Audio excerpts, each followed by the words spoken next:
My name is Hannah, and this is my beauty budget.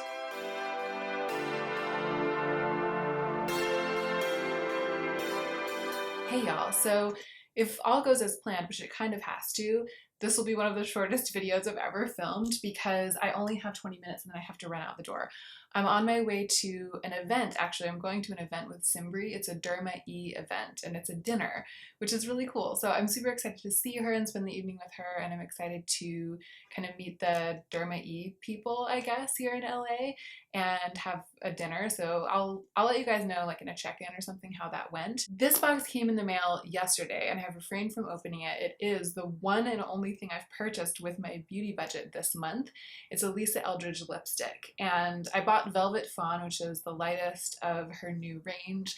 I think it will go really well with this look. I'm just wearing my kind of go-to sort of like one color all over the lid eye using 24/7 from the Jaclyn Hill Morphe palette. I've demonstrated it. I have a whole video demonstrating it. For this look today, I worked a little bit of black into the outer corner, so I kind of smoked it out a little bit. But other than that, and just a tiny bit of concealer on my skin, I have on a cream blush, ColourPop, what's it called?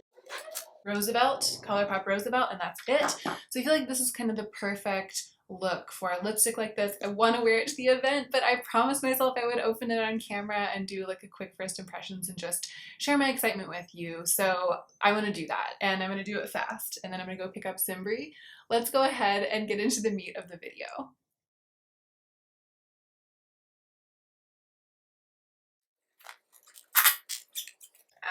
It's so beautiful. So it says it's recyclable. Love that. And then she has her tags and her Instagram here, so you can tag her and at her. And in here is the lipstick, the one. I only purchased one, and it was really interesting. I felt myself when I was on the website last week fighting my instinct to behave in the way that old Hannah would have behaved. Pre-no-buy, pre-budget, I would never have purchased just one of a beautiful launch like this. I would have purchased three. I would have bought one of the bundles. I might even have purchased a bundle and then put in a fourth shade. I just always functioned on this instinct for more, always more, multiples of one thing. I still have this sense of curation, meaning like an abundance and like a selection of the few that work together perfectly. And it still kind of goes against that instinct for me to just buy one thing. And the thing that stopped me this time from buying more than one, and one is really all I need to test out the formula, to enjoy it.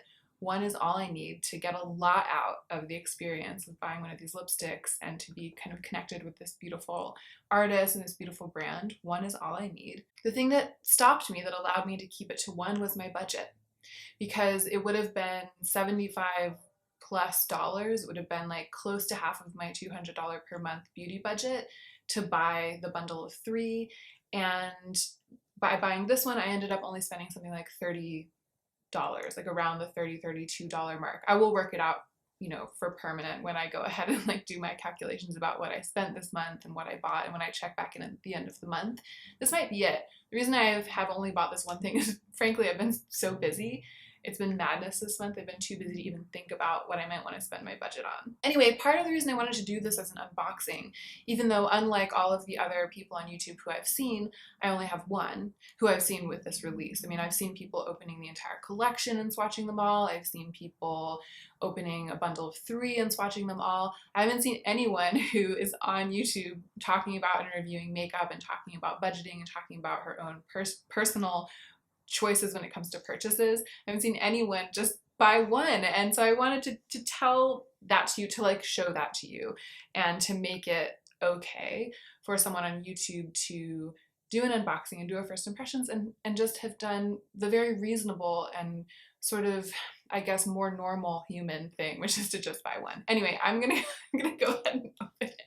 I'm like, not only do I only have 20 minutes, but you guys are probably like, Hannah, cut to the chase. It's beautifully designed, as it would be.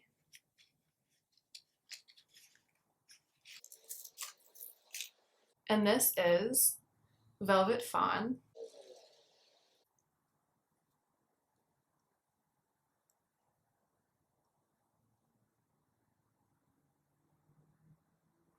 It's beautifully designed, as it would be. The velvet texture is really interesting. It looks so uniform, and velvet is so not uniform. Velvet is so organic looking. It's so just lush and crushed and strange.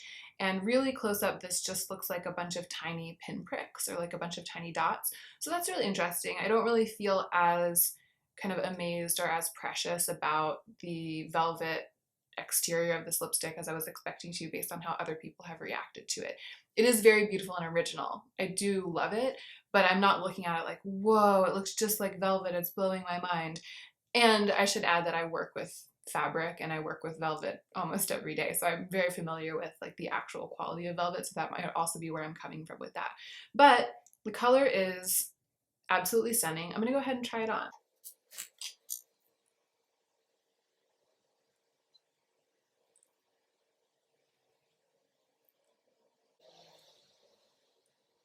All right, so I went on with quite a thin layer, kind of like a stain level layer, which I think is good for this overall look.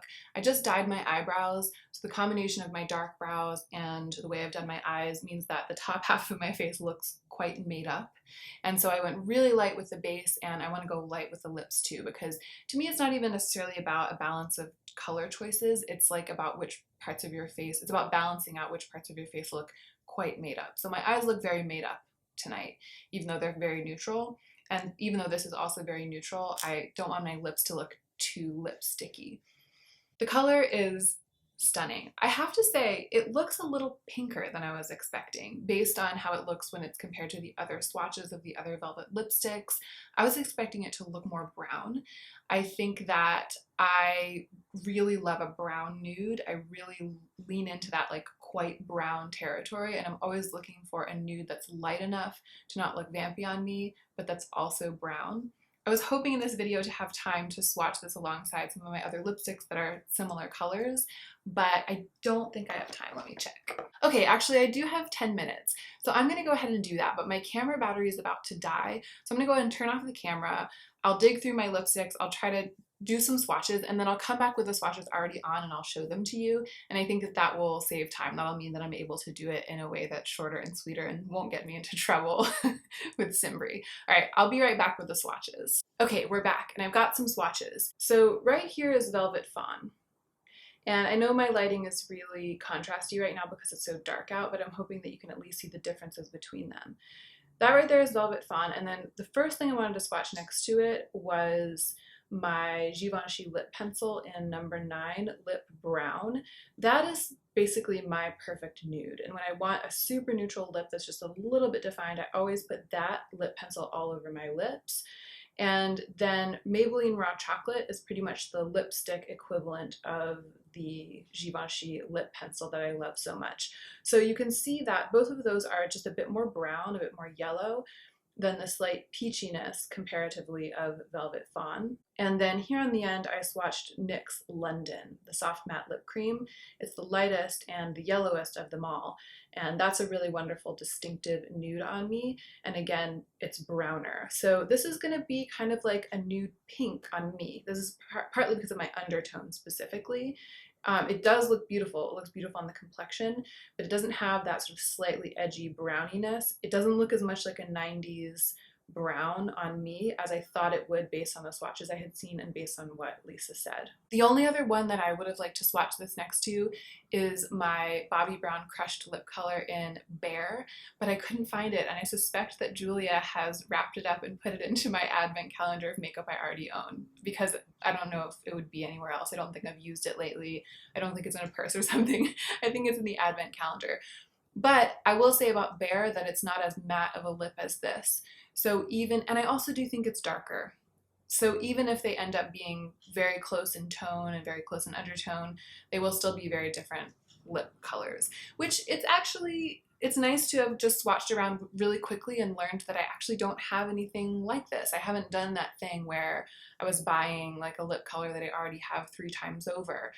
I was expecting it to be more like Maybelline Raw Chocolate, but if it had been, then I would have just had the same color in 2 different formulas, and I kind of prefer having like a Lisa Eldridge designed color in the Lisa Eldridge designed formula, that is something that is new to me and distinctive to my collection. So any disappointment that I am feeling at the fact that it's not really a brown for me is balanced out by the fact that it is giving me something new that is light enough to be kind of a non-dramatic nude on me. And it'll be fun going forward to kind of see how this fits into the way that I do my makeup on a daily basis, because I haven't had anything like this to play around with really ever. Because I don't tend to buy things that lean a little bit pink on me. It feels amazing. It feels creamy in a way that belies the matte-ness, or I guess you could say the matte look of it belies the creaminess. They just rarely go hand in hand like this.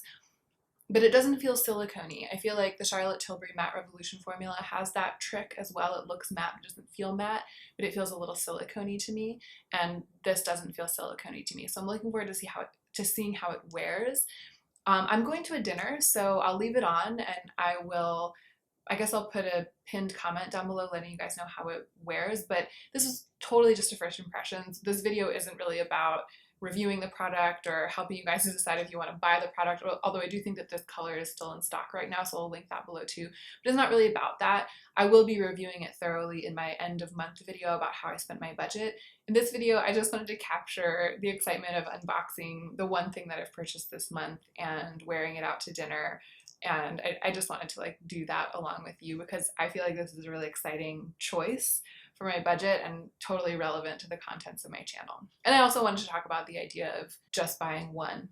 That's actually something that I've been thinking a lot about lately. That's a way in which my habits have changed dramatically over the past year and a half, 2 years. And that is it. Thank you so much for watching. Let me know what you think. Let me know what you think of the lip color, and let me know what you think about the launch and everything. I'm curious to hear your opinions, and I'm looking forward to chatting with you. And don't forget to take extra good care of yourself this week so that you can be the most effective version of yourself as you do your work in the world.